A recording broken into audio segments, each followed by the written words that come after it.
Students, in my previous video I have discussed the chapter a different kind of school with you.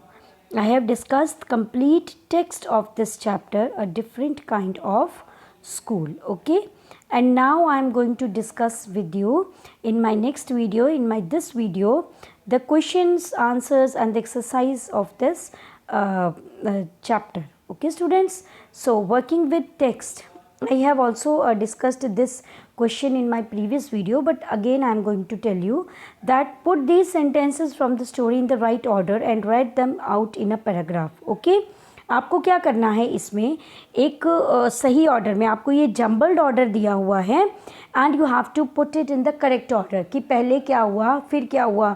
जैसे only you must tell me about things, let us go for a little walk, ये लड़की ने कब कहा. Okay तो पहले क्या आएगा, उसके बाद क्या आएगा और उसके बाद क्या आएगा. It's very easy, you can do it yourself. Okay students, now then question number B में आपको क्वेश्चन आंसर दिए हुए हैं. Why do you think the writer visited Miss Beam school. Yes, why do you think writer visited Miss Beam school? Because he had heard a lot about Miss Beam School, that Miss Beam School is totally different. तो वो यही देखने गया कि उनका different चीज़ जो है वो क्या है. Okay,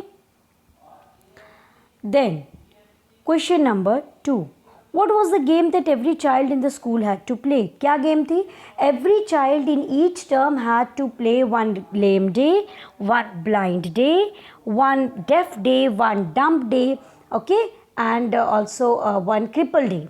Okay, deaf, dumb, lame, blind, उनको ये सारे डेज एक एक दिन देखने पड़ते थे. Then question number 3 is each term every child has one blind day one lame day. पहले तो आपको ये लाइन कंप्लीट करनी है पैराग्राफ से, 9, 11, 15 में दिया हुआ है कहीं. And then which day was the hardest according to that girl.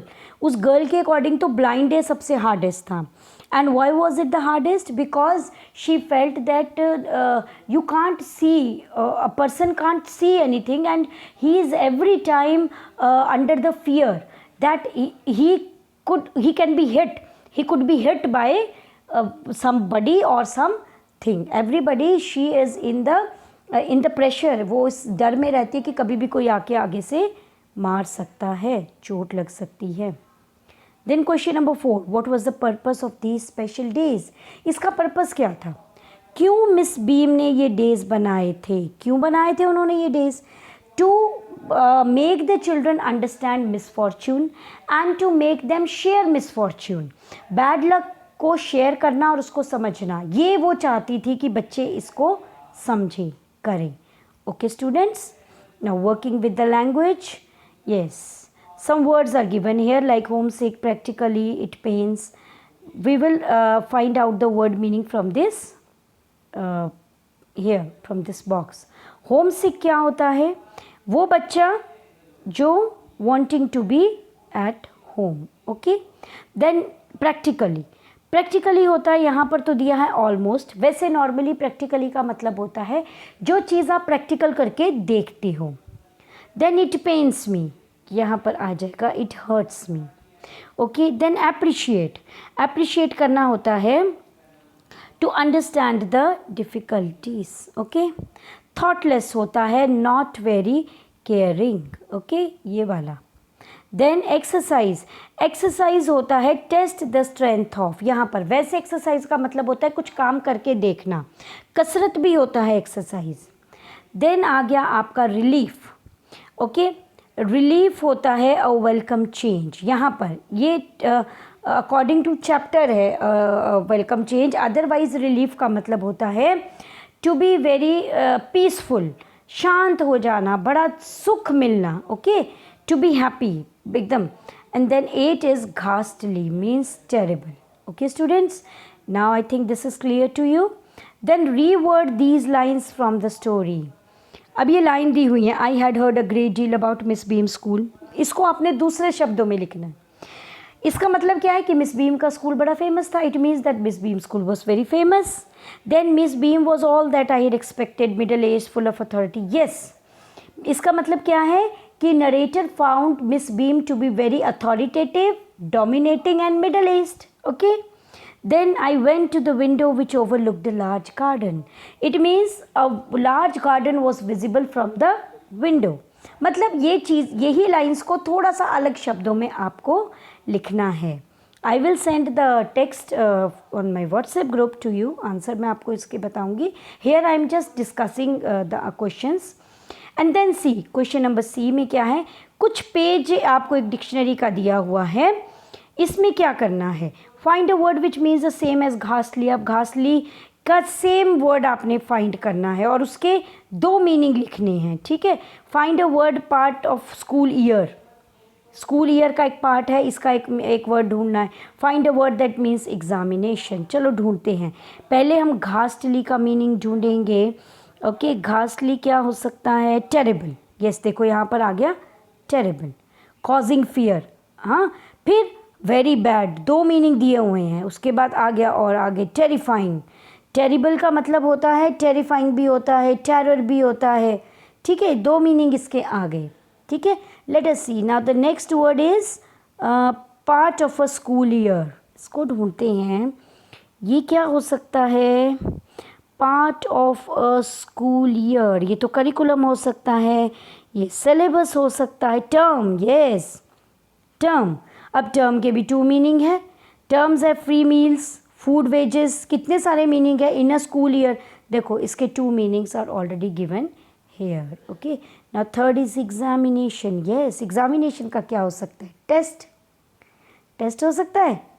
और पहला एक और टेस्ट यहाँ पर आपको दिया हुआ है. टेस्ट वर्ब में क्या होता है, टेस्ट वर्ब में होता है टू टेस्ट समथिंग. टेस्ट आपने किसी चीज़ को परख कर देखा. और नाउन में टेस्ट का क्या मतलब हो सकता है, एन एग्जामिनेशन. आपके जो एग्ज़ाम होता है, जैसे final exam, test, final test, half yearly test, वो नाम है तो वो वहाँ नाउन है. Okay. Yes students, now see. अब ऐसे ही आपको आगे बोला है कि आप कुछ वर्ड से जो TERR से बिगिन होते हैं उनका एक आप लिस्ट बना सकते हो. जैसे टेरिबल, टेरर, टेरराइजिंग, टेरिटरी, है ना. बहुत सारे ये आपको कहाँ मिलेंगे, डिक्शनरी में मिलेंगे. TERR से बहुत सारे वर्ड्स मिलेंगे. आपने क्या करना है, 4-5 वर्ड लिखने हैं. ठीक है. फिर 5 वर्ड्स, जो लास्ट वर्ड उस पेज का है, जिस पेज को आप पलट रहे हो ना, उसका जो लास्ट वर्ड है उससे आगे 5 वर्ड्स आप ढूंढ सकते हैं. ये डिक्शनरी का काम है. Okay students. नाउ सी, यहाँ पर आपको एक पोएम और दी हुई है छोटी सी, all but blind. Very funny poem है. See, all but blind in his chambered hole gropes for worms the 4-clawed mole. Mole एक जानवर होता है चूहे की तरह जो बिल में रहता है. ठीक है. वो क्या कर रहा है, उसको सब चीज़ें अंधी दिखती हैं, वो अपने आप को अंधा समझता है. क्यों? क्योंकि वो अपने चैम्बर के होल में रहता है और वहीं बैठकर कीड़े मकोड़े खाता है. ओके. और उसके 4 क्लॉ होते हैं, यानी उसके 4 पैर होते हैं. All but blind in the evening sky the hooded bat will softly by. अब क्या करता है वो, रात को जब बाहर निकलता है ना तो भी उसको अंधेरे में कुछ नहीं दिखता. एक इवनिंग स्काई है, एक बैट है. ओके. वो भी सॉफ्टली वहाँ से आकर चले जाते हैं. Then all but blind in the burning day the barn house blunders on her way. कहता है कि सारा कुछ बर्निंग डे में तो वो बाहर निकलता ही नहीं है धूप में. तो जैसे धूप में बाहर निकलता है, धूप की रोशनी तेज़ लगती है, आंखें बंद कर लेता है, फिर कुछ नहीं दिखता उसको. शाम को वो आउल्स को देखता है तो कुछ नहीं दिखता उसको. Then and blind as are these 3 to me, so blind to someone I must be. अब मोल क्या कह रहा है, मोल कह रहा है कि जैसे ये सारी चीज़ें, आउल हो गए, बैट हो गया, एंड देन आपका बाहर निकल के आपको कुछ नहीं दिखा. ठीक है. तो कहते हैं जब मेरे को कुछ नहीं दिखा तो मैं भी इनको कहाँ दिखता होऊंगा. जैसे एक शीप होती है ना, भेड़, वो क्या करती है, जब टाइगर सामने आ जाता है उसको खाने के लिए तो वो आंखें बंद कर लेती है. आंखें बंद करती है तो उसको क्या लगता है कि जी अब तो मैं टाइगर को नहीं दिख रही, टाइगर मुझे नहीं दिख रहा, इट मीन्स मैं भी टाइगर को नहीं दिख रही. इतने में टाइगर उसके ऊपर अटैक करके उसको खा जाता है. तो ये वही फ़नी पोएम है कि इसी तरह से जो मोल है वो भी क्या कर रहा है, अपनी आंखें बंद करके बैठा रहता है. ना ही धूप में निकलता है, ना ही रात को थोड़ा सा निकलता है, तो उसको कुछ भी दिखाई नहीं देता. आंखें बंद रखता है तो उसमें क्या होता है, he thinks that if nothing is visible to me than I am also not visible to anybody. कि मैं भी किसी को नहीं दिख रहा हूँ जब कोई मुझे नहीं दिख रहा. बट ऐसा नहीं होता है ना. So this is just a funny poem given in this chapter. And now next is speaking and writing. Okay, speaking तो अब आपको अपने आप से ही करना है।